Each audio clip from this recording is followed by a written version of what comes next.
kde a kedy si sa prvýkrát stretol s hrami?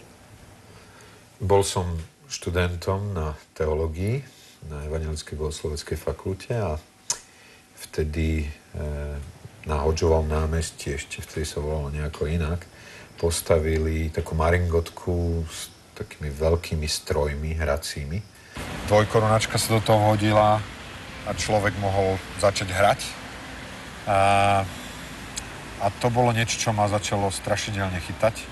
Bolo to trošku o tom, že taká kombinácia toho, že nejaké napätie a plus stratégia, že teda vymyslieť niečo, čím sa dostanem cez toho, kto hrá oproti mne.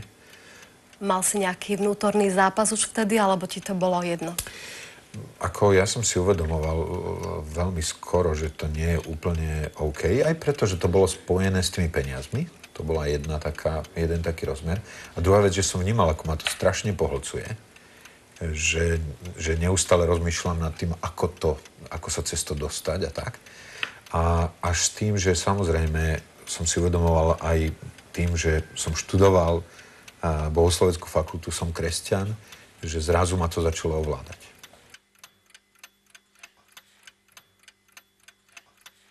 No a bolo to zaujímavé, ako človeku začali napadať, že niečo nie je v poriadku, preto, lebo Esterka bola so mnou, dievčat, do ktorého som bol strašne zamilovaný, moja súčasná manželka.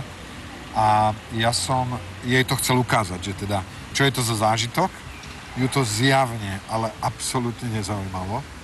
A ja som si len zrazu uvedomil, že som úplne na ňu zabudol.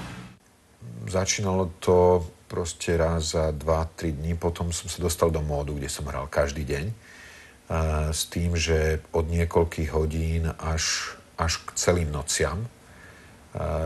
Proste pamätám si na to, ako som sa plazil o 5 ráno k posteli, aby moja manželka nezaregistrovala, že som hral celú noc. A samozrejme, ona o tom vedela, lebo bolo evidentné, že nie som tam až do rána. A potom prišli stratégie a stratégie pre mňa to bol proste presne môj svet. Ja som šachista a mňa baví stratégia a teda tá kombinácia toho strategicky niečo vymyslieť bola fascinujúca. A potom prišli Age of Empires. A Age of Empires bol pre mňa vrchol toho, čo som si vedel predstaviť od počítačovej hry. A bolo zaujímavé, paradoxné, ako človek si na jednej strane uvedomoval, ako je do toho vťahovaný, a na druhej strane ako by si stále mal tendenciu ospravedlňovať, že však netrvá to až tak dlho. Ja dokážem zvládať tie svoje úlohy, ktoré mám. A dokonca sa naučím niečo o histórii, hej, proste tam boli tie jednotlivé etapy tých impérií, takže proste ešte aj niečo pozitívneho som sa pokúšal v týchto dobách hľadať. Toto obdobie najväčšej závislosti trvalo ako dlho?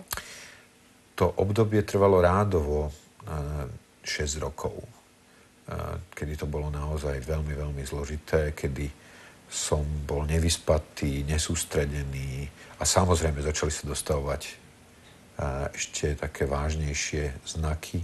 Jednak to, moje deti boli v tej dobe vo veľmi kritickom veku. A ja miesto toho, aby som s nimi bol a proste sa im venoval, tak proste som sedel pred počítačom a hral. A samozrejme to im hovorilo, že nemajú cenu, nemajú hodnotu a prešli si svojimi obrovskými zápasmi.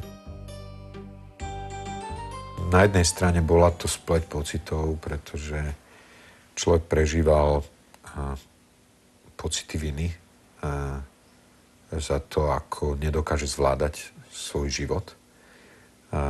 To sa prejavovalo potom v situáciách, kedy v rodine niečo nešlapalo úplne 100%. Ja som zrazu sa vynoril z pracovne po hraní x hodín hier a zrazu som chcel všetkých dávať do poriadku a určovať, ako sa tu bude fungovať. A keď sa nedielo presne podľa môjho, tak to boli obrovské výbuchy hnevu s krikom, s valcovaním vyslovene členov rodiny. A súčasne tam bolo zúfalstvo nad tou neschopnosťou zastaviť ten proces, ktorý sa mi javil ako zlý film, ktorý proste snáď sa z neho zobudím. Ale každý nový pokus zastaviť sa ako keby nevychádzalo. Ja si myslím, že najťažšie chvíle tohoto obdobia boli sobotné noci.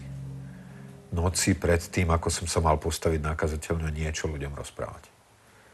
A bolo to obrovský príval viny a hanby, ktorý som prežíval, a bolo to niečo o volaní: Pane Bože, zmiluj sa, odpusti mi, ako nezvládam svoj život. A súčasne, keď som šiel na kazateľňu, tak to prvé, čo som hovoril, je: ja sa prvý staviam pod to, čo chcem povedať, pretože si uvedomujem, že ja potrebujem prežívať zmeny v mojom vlastnom živote. Bola to jedna sobota, kedy som šiel na pohreb a cestoval som z Lučenca do Brna s tým, že celú noc predtým som hral počítačovú hru. A po ceste naspäť z Brna do Bratislavy, cez Bratislavu, som na diaľnici zaspal. A zobudil som sa vlastne až na výkrik muža, ktorý sedel vedľa mňa. Boli tam spolu so mnou ďalší traja ľudia. A ten muž zakričal: Tomáš, kamión. Ja som v tej 130 km rýchlosti na diaľnici sa podsúval pod kamión, ktorý pomalšie šiel predo mnou. Bola to ešte zaujímavá situácia, pretože bola mokrá vozovka a začalo pršať práve vtedy, ak sme my vyrážali z toho Brna. A ja teda som si uvedomil zrazu, že ten kamión je tak blízko, že ja už nedokážem ubrzdiť. Takže prvé, čo bolo, som stočil volant doľava, potom doprava, aby som sa vyhol nárazu na zvodidlá. Tým pádom som sa dostal pred ten kamión, ale pred tým kamionom som urobil také malé hodiny a zostal som stáť za odstavným pásom v protismere, takže som len videl, ako okolo nás ten kamión prefrčal. A ja som si uvedomil, že som mohol zapričniť smrť niekoľkých ľudí. Pretože zvlášť, keď som si uvedomil, že by bola suchá vozovka, aby som sa dostal do tých hodín, tak nás to prehodí niekoľkokrát a proste stadiaľ nikto nevidie živý a naviac potom hnečiel ten kamión. Takže to bola fakt definitívne tragická udalosť. Bolo pre mňa tiež fascinujúce vidieť to, že som na jednej strane nepreletel tam do tej priekopy a nezostal niekde visieť, ale zostal stáť presne za čiarou. Vystúpili sme z auta, nikomu sa nič nestalo. Proste auto nebolo škrabnuté. Ja som si uvedomoval, že na jednej strane som mohol spôsobiť niečo zúfalého a na druhej strane ako keby tu bola nejaká Božia milosť, ktorá ma zachránila. Je to prirodzené, že po tom, čo som vystúpil z auta, som si povedal: koniec. Ja už viacej nechcem vidieť počítačovú hru. Strašne by som si prial, aby to bola pravda. Nebolo to pravda. Hral som počítače ďalej. Takže jedného dňa som sa rozhodol, že chcem byť pravdivý.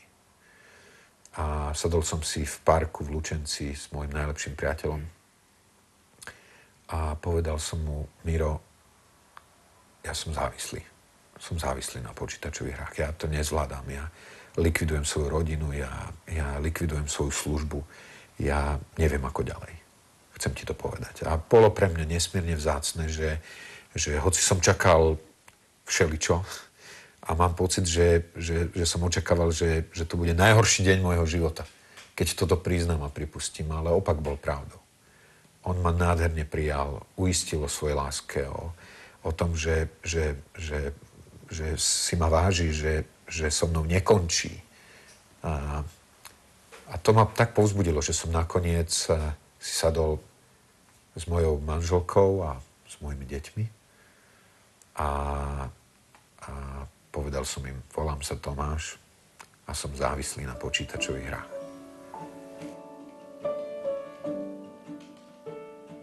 si pamätám, ako som si potom sadol s mojou manželkou a povedal som jej: Esterka, čo si o mne myslíš?